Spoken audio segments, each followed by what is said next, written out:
Welcome to QR Pod. Përshëndetje të gjithëve dhe mirë se erdhët në episodin e radhës të Curiosity Roots Podcast. Unë jam Leo. Dhe unë jam Sara dhe sot kemi një të ftuar special i cili është sipërmarrës edhe relationship coach. Me ne sot Brian Shkodrani. Brian, mirë se vjen. Faleminderit për ftesën. Mirë se vi gjeta. Si fillim i pyesim të ftuarit si janë. Mirë. Si ka shumë kjo po? Ka qenë një fillim i vrullshëm i vitit, do thëja, po me projekte shumë të bukura interesante. Entuziast për muajt në vijim. Për këto kemi qejf të dëgjojmë sot, kështu që Do nisim. vazhdojmë me pyetjet. Brian, çfarë të shtyu të jesh një sipërmarrës? Ka nisur para shumë vitesh si rrugtim.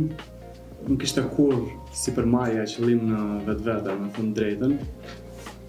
Thjesht unë kur isha fëmijë, shkoja shumë probleme në botë dhe gjithmonë kisha atë tendencën që gjeja zgjidhje për gjërat dhe realisht shtysa e parë ka qenë që nuk më pëlqente realiteti dhe doja të ndryshoja disa gjëra dhe mënyra më e mirë për të pasur impakt apo për të zgjidhur këto probleme ishte sipërmarrja, kështu që lindi më tepër si një mjet për të arritur qëllimin e impaktit dhe të përmirësimit të botës.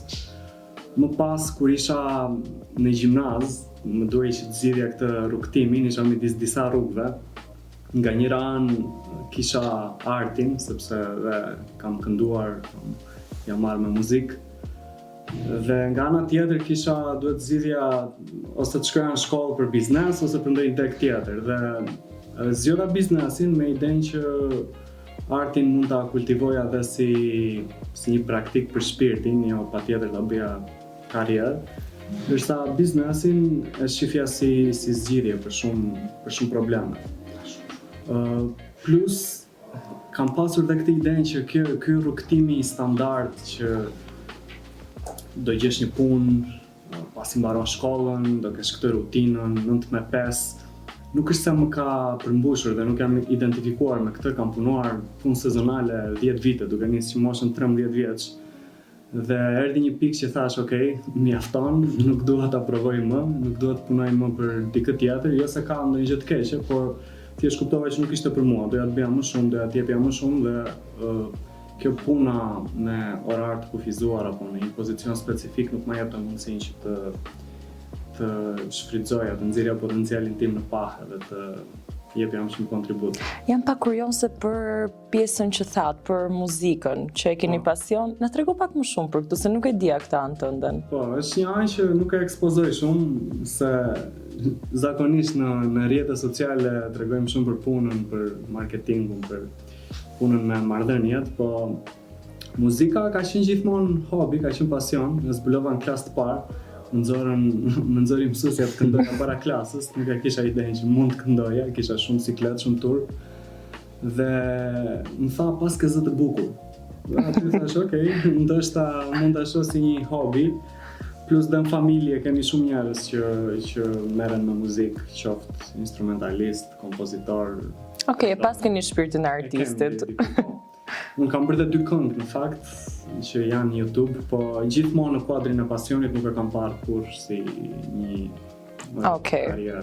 Ka qenë tepër si pasion, hobi, po. Hobi, pasion është më shumë ajo, por thatë që këtë rrugtim e nisët për arsye të impaktit që doni të jepni tek njerëzit. Çfarë si matet suksesi për ty? A është nga fitimi, nga impakti apo paqja shpirtërore më shumë? Impakti patjetër, kontributi, por dhe paqja shpirtërore. Do thoya që të treja janë elemente të suksesit, por thjesht karakterizojnë lloje të ndryshme suksesi. Fitimi karakterizon suksesin biznes, paqja shpirtërore mendore karakterizon suksesin personal dhe impakti apo ndikimi karakterizon suksesin në shoqëri, por patjetër që janë të ndërlidhura dhe nëse do ma kishe bërë para shumë vitesh këtë pyetje, do thoja ekskluzivisht impakti, për sot, pas disa vitesh eksperiencë në profesion, mund të them që duhen të treja për të pasur sukses. Pra ti mund të duash të kesh impakt, por nëse ti nuk po fiton, biznesi do falimentojë. Duhet një balans. Dhe duhet gjithmonë gjesh një balans dhe duhet gjesh mjetet e duhura për të pas fitimin, që më pas atë fitim të mund ta investosh për të pasur impakt, dhe normalisht pa kompromentuar paqen mendore. Ka shumë njerëz që kanë këto dy të para që kanë këtë suksesin e jashtëm, mund të kenë shumë para dhe të kenë ndikim shumë të lartë në shoqëri, por nuk e bëjnë gjumin rehat natën, sepse mund të kenë kompromentuar vlera, principe, rregulla të ndryshme dhe e kanë arritur suksesin e jashtëm, por nuk kanë paqen mendore. Kështu që mendoj për të pas sukses 360 gradë, duhet t'i kesh të treja këto. T'i kesh në Po, sepse pa paqen mendore nuk e shijon dot as gjithë atë sukses. Është shpirtërore, se është shumë e rëndësishme.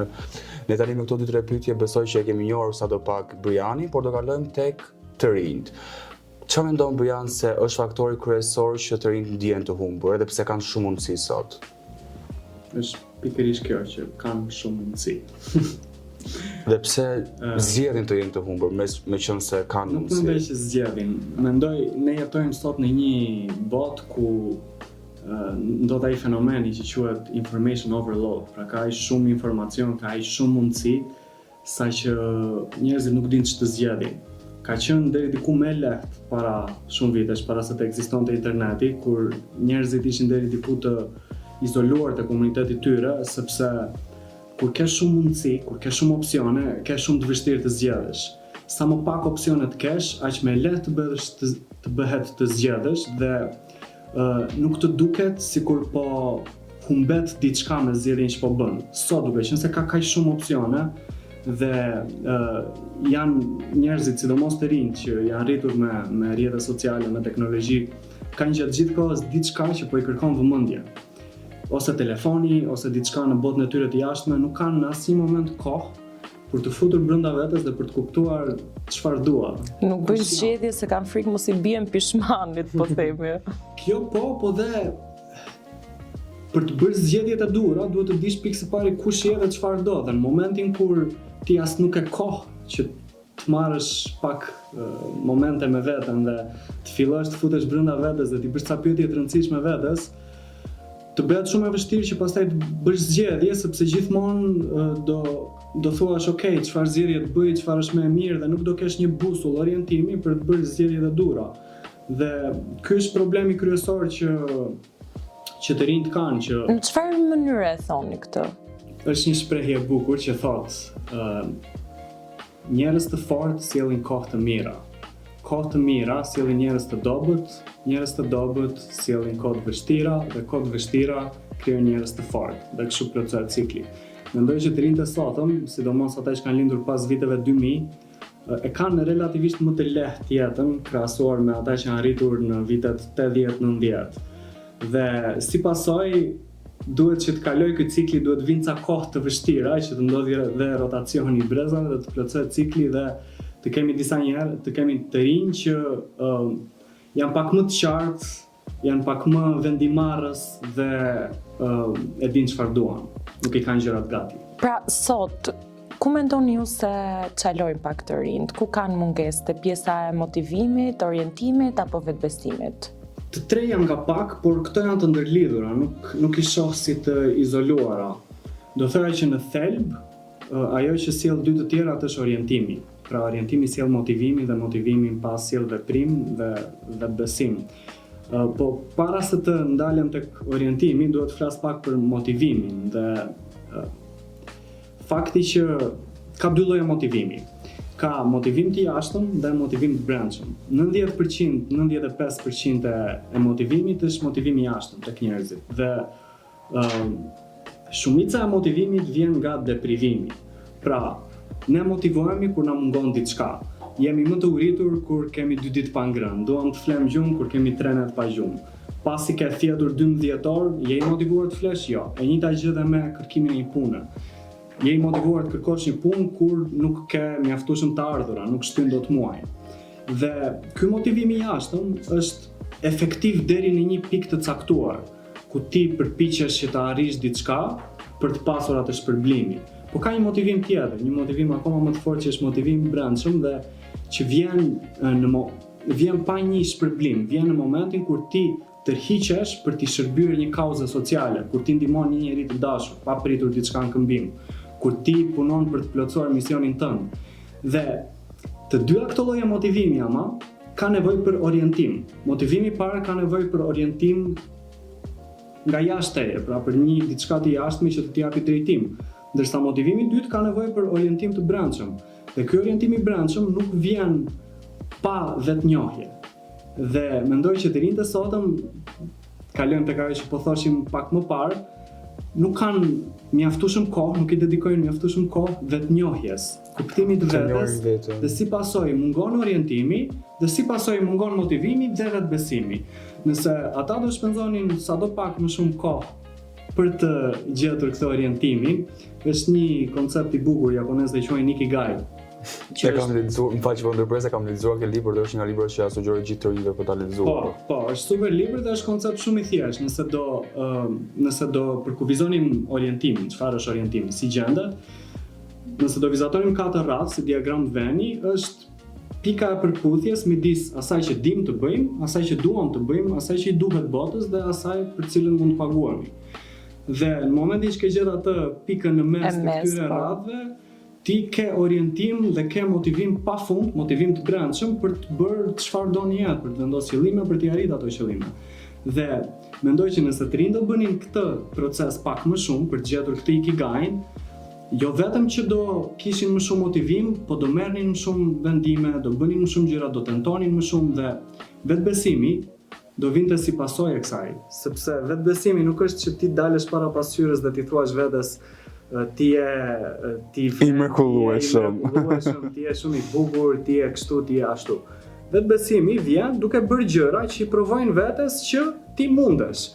Dhe je i aftë mjaftueshëm. Dhe je i aftë mjaftueshëm, pra vetëm ai gjë që duhet bërësh ti japësh prova vetes. Dhe nëse një person bën për ditë, provon të bëj për ditë diçka në mënyrë konsistente, në mënyrë të vazhdueshme, ndërton rezultate. Pra, eventualisht do ketë rezultate. Në momentin që shikon rezultate, atëherë fillon të ndërton vetbesim. Pra, në thelb është orientimi dhe në momentin që orientimi qartësohet, apo njerëzit e kanë pak më të qartë atë vizionin e tyre dhe këto dy të tjerat vinë zinxhir së pasoj.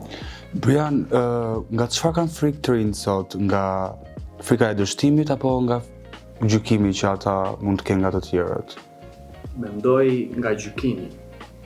Dhe frika e dështimit në vetvete thellë është frikë nga gjykimi. Pse?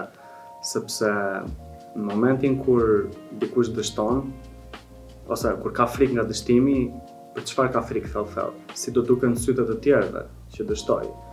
Pra ka frikë se do gjykohet si dështak. Në thelb të ekzistencës njerëzore mendoj që janë vetëm 2 frikra. Janë frika nga përjashtimi e një grup social, që kjo lidhet pastaj me frikën nga gjykimi, frikën nga fear of missing out, që i thonë asaj shpresë në anglisht, FOMO. Dhe e dyta është frika nga vdekja.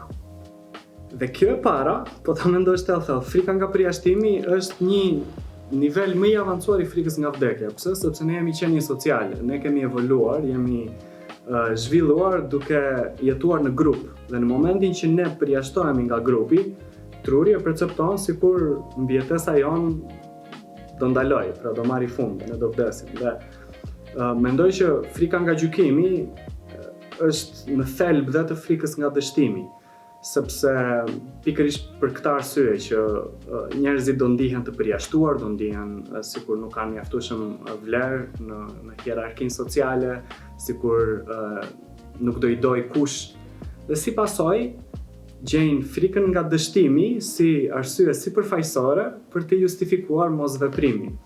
Por po ta mendojmë thellë, frika nga dështimi është një frikë irracionale. Pse?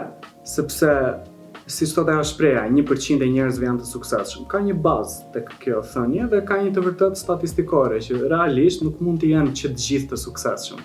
Nuk mundet që me tentativën e parë ti ta arrish çdo gjë që ti kërkon. Pra, ka një arsye pse ekziston kjo statistikë dhe është një pyetje shumë e bukur që unë i bëj njerëzve. Nëse do e dije që suksesi jot do vinte pas dështimit të 99, sa shpejt do doje t'i bëje ato 99 dështimet e para?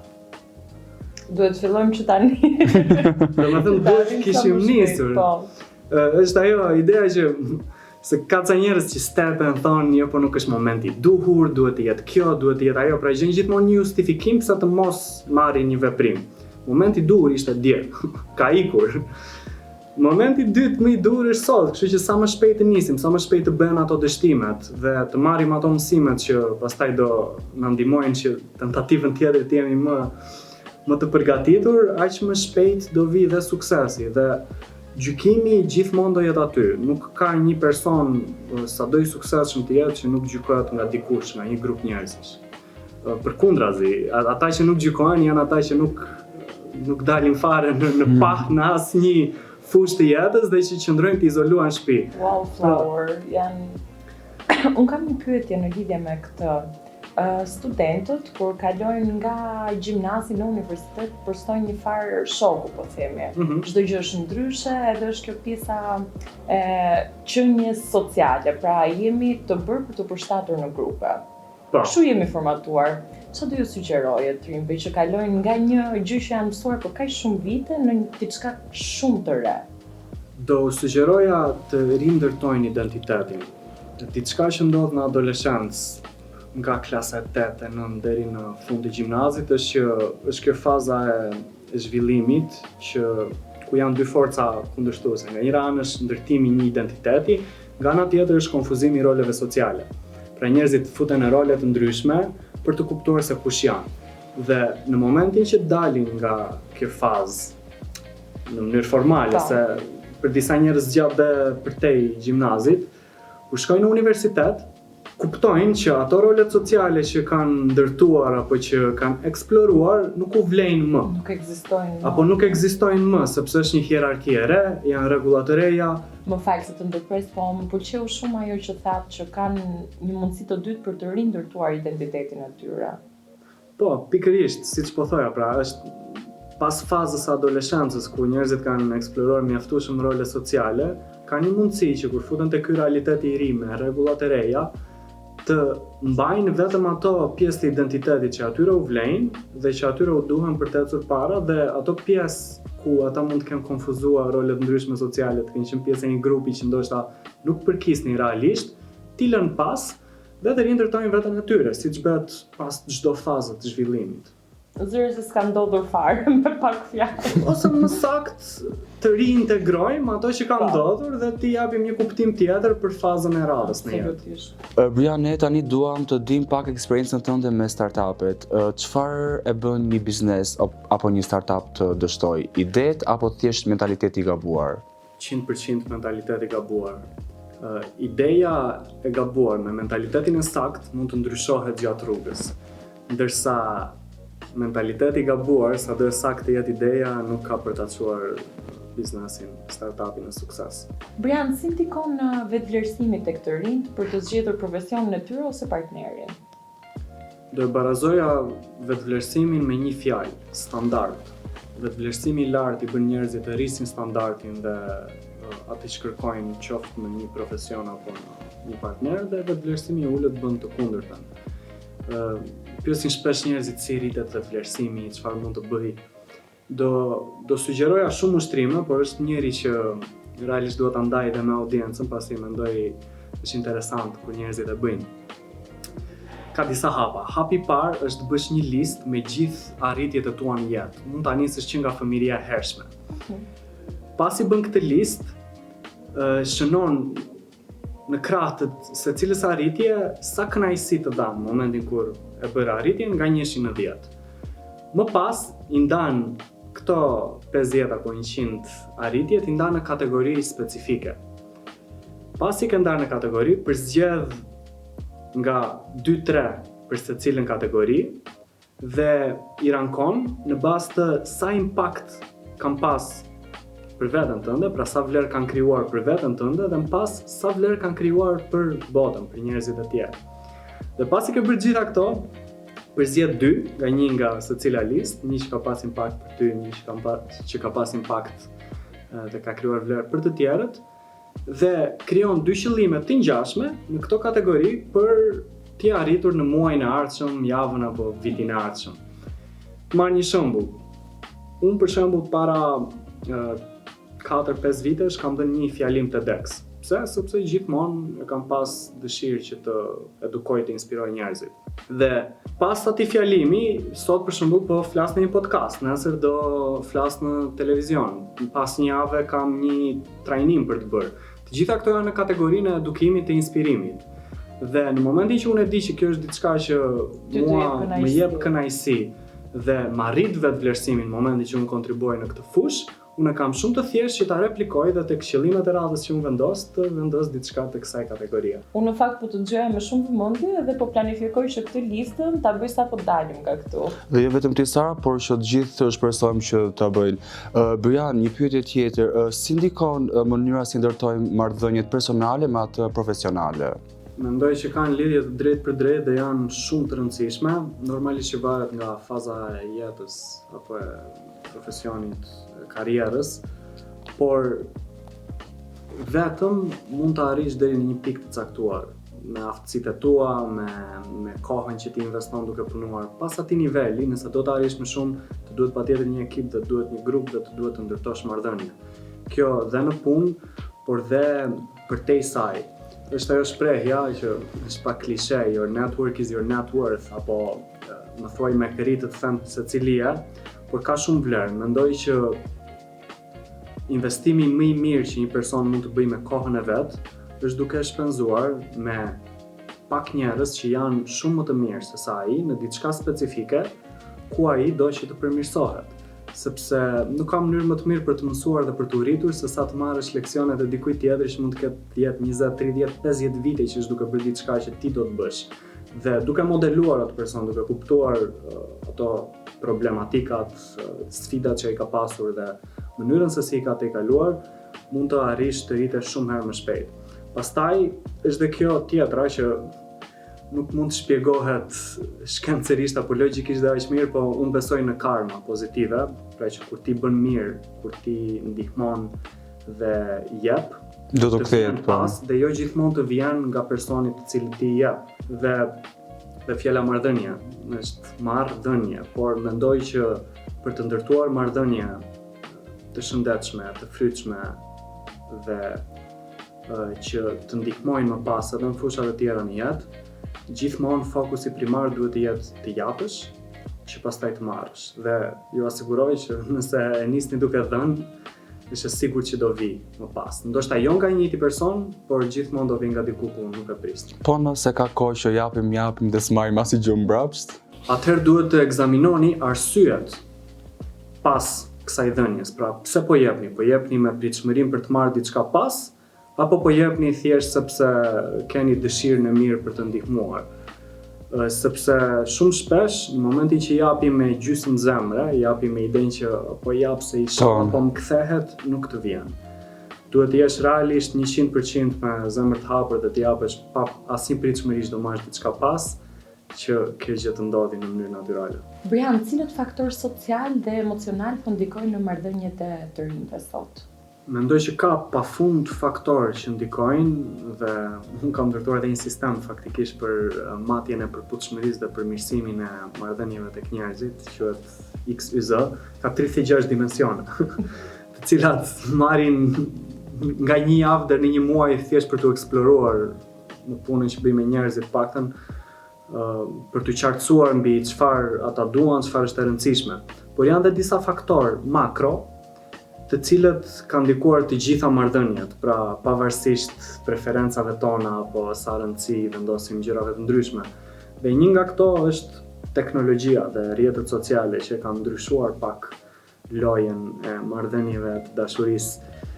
Për sa i përket dashurisë, mendoj që e kanë kthyer pak më shumë me këmbë në tokë, sepse ne sot shohim këtë konceptin hollywoodian të dashurisë, këtë që është na prezantuar si dashuri romantike ideale, por që unë mendoj që nuk është dhe aq e vërtet apo pragmatike apo me këmbë në tokë. Nuk ka asgjë që nuk shkon me atë, përkundrazi, nëse dikush e ka gjetur, është shumë e thatë dhe jam i lumtur për të, por ky koncept dashurie ka bërë që pritshmëritë e njerëzve sot për partnerin apo partnerin ideale të jenë shumë të larta dhe jo realistike. Dhe njerëzit ndërtojnë këto idealet në kokën e tyre, ndërtojnë një version që nuk ekziston të partnerit. Në momentin që e njohin, Ndërkohë që mund të kenë vetëm 2 orë bisedë me të dhe ndërkohë kanë ndërtuar një skenar në kokë se si ky është apo se si mund të jetë apo duhet të jetë. Dhe kjo është e pashëndetshme, sepse pritshmëritë zhgënjejnë. E dyta është që rrjetet sociale na kanë prezantuar dhe na prezantojnë për ditë me pafund modele të ndryshme njerëzish, pafund opsione, që është diçka që nuk ekzistonte para 100 vitesh. Ajo që se në fillim nga shumë gjëra nuk dim çfarë të zgjedhim. Pikërisht, para 100 vitesh ne jetonim komunitet dhe mund të shihnim 10-20 fytyra të reja në ditë maksimumi, nëse ishim njerëz aktiv, ndërsa sot ne shohim me qindra fytyra të reja, shohim shumë njerëz të idealizuar në rrjetet sociale, këto modelet perfekte dhe fillojmë të krahasojmë veten me miliarderët që janë vetëm 3000 në gjithë botën. Shumë femra krahasojnë veten me modelet e revistave dhe është krijuar një model perfekt që nuk është realist për shumicën e njerëzve dhe që sjell në palumturi dhe në krahasime të pashëndetshme. Dhe njëjta gjë ndodhe me marrëdhëniet.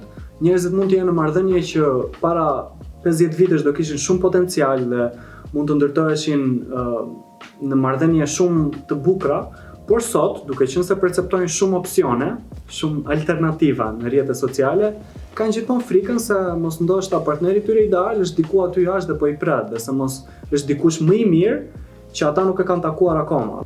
Brian, çfarë roli ka komunikimi i shëndetshëm në marrëdhënie dhe pse është kaq i vështirë sot?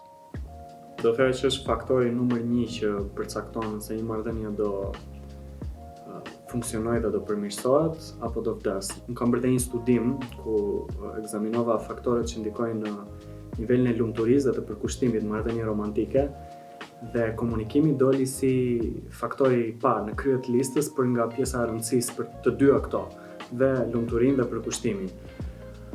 Është i vështirë për disa arsye, nuk mendoj që mund ta thjeshtëzojmë, po 2 arsye primare është një sepse komunikimi zhvillohet duke lexuar. Dhe sot njerëzit po lexojnë më pak se kurrë. Dhe po i marrin informacionet gati më shumë se kurrë, me ChatGPT apo Google, që tani edhe Google i na duket i vjetër. Pra njësh sepse nuk po lexojnë më daj shumë dhe nuk po e zhvillojnë komunikimin si pasojë. Dhe arsyeja e dytë është sepse po të shohim shoqëritë sot, jo vetëm në Shqipëri, po në gjithë botën, njerëzit po kalojnë më shumë drejt ekstremeve. Nga njëri ekstrem kemi njerëzit që janë bërë shumë delikat emocionalisht edhe që çdo gjë e marrin personale, që nuk mund të thuash diçka politikisht jo korrekte sepse do të kapi cancel culture edhe do gjykohesh. Nga ana tjetër kemi këta njerëzit që janë të mbushur me mledh dhe inat dhe gjejnë momentin e parë, arsyeën e parë për të shpërndarë urrëtie, për të bullizuar një grup caktuar njerëzish se janë ndryshe, apo për të krijuar konflikt. Dhe këto dy ekstreme kanë shumë të vështirë të komunikojnë me njëri tjetrin, dhe prandaj njerëzit sot zgjedhin të heshtin më shumë dhe të flasin më pak që të shmangin reagimet e njërit prej këtyre dy grupeve. Këto ishin pyetjet që kemi përgatitur për ju sot, Brian. Ne do kalojmë tek pjesa tjetër që na është bërë traditë, që është Quick and Fire Round. Janë disa pyetje të shpejta dhe përgjigje të shpejta dhe duhet i përgjigjesh në 1 minutë kohë. Përndryshe, merr një dënim. 1 minutë? 1 minutë. Një fjalë. Jo, vazhdojmë? Një fjalë, 1 minutë. Nëse do të zgjatesh pak më shumë, ne dënimin gati e kemi. Në rregull. Brian, dashuri apo karrierë? 2 në 1. Dështim apo mosveprim? Dështim. Kush je apo çfarë bën? Çfarë bën që definon kush je? Një fjalë që ju mungon brezit të ri? Përpjekje. Startup, solo apo me ekip? Me ekip. Mesazh pa përgjigje apo bisede sinqertë? Kur e nis unë apo kur më nis? Varet. Bisede sinqertë gjithmonë. Disiplin apo motivim? Disiplin. Të rinjt sot, më të zgjuar apo më të shpërqendruar? Të dyja. Një këshill për marrëdhëniet në 3 fjalë. Kupto, komuniko, fal. Po një zakon që do t'ja unë ndaloje të rinjt e sot. Patjetër këtë scrolling edhe swiping pasiv që bëhet në rrjetet sociale dhe në dating apps. Këto ishin pyetjet me përgjigje të shkurtra që kishim përgatitur për ju dhe nuk i kalove me sukses. Dhe dënimi për ju Brian është që duke qenë që keni përmendur në fillim që një pasion është këndimi, ne duam të ngjojmë një akapela nga ju. Kete mikrofonin. Çfarë të duash ti? Mund të këndoj një këngë që s'ka dalë akoma edhe nuk e kam nxjerrë. Patjetër, gjërat ekskluzive i kemi shumë qef. Është ekskluzive vetëm për Roots Podcast Shiriazin. I try to set you free, 'cause I feel you're the one for me, you're all I wanna see. I try to bring you high, not just to live another lie, I'm not the bad guy. You want to live a higher life, 'cause this one's pretty dark. You want to make it all yours, baby. You want to feel good anyway, 'cause love is here to stay. You feel your soul vibrating low. I set you free. Unë mendoj që Briani duhet të marri pjesë me një kompeticion që bëhet në Shqipëri, kështu që mos e le vetëm si pasion. Do t'jetë si përmarrës, relationship coach Edhe këngëtar. Ne të falenderojmë shumë që ishe pjesë e këtij episodi të Shirazi Roots Podcast. Shpresojmë të jeni kënaqur dhe një mesazh për të rinjtë e sotëm. Fokus, mos i lini dëshirat ëndrat në sirtar. Dështoni sa më shpejt, merrini mësimet sa më shpejt. Mund të bëni gjëra të mëdha, po për t'i bërë ato duhet që të ndërtoni besim dhe besimin mund ta ndërtoni vetëm duke bërë gjëra, jo duke menduar. Kështu që më pak kohë brenda në kokë dhe më shumë kohë duke bërë. Brian, faleminderit shumë për këtë intervistë, për ne ishte shumë kënaqësi. Edhe për mua. Dhe për gjithë ju që na ndoqët, ne do të shihemi sërish të premten që vjen në orën 18:00 në kanalin zyrtar të Universitetit Shirazi. Shihemi.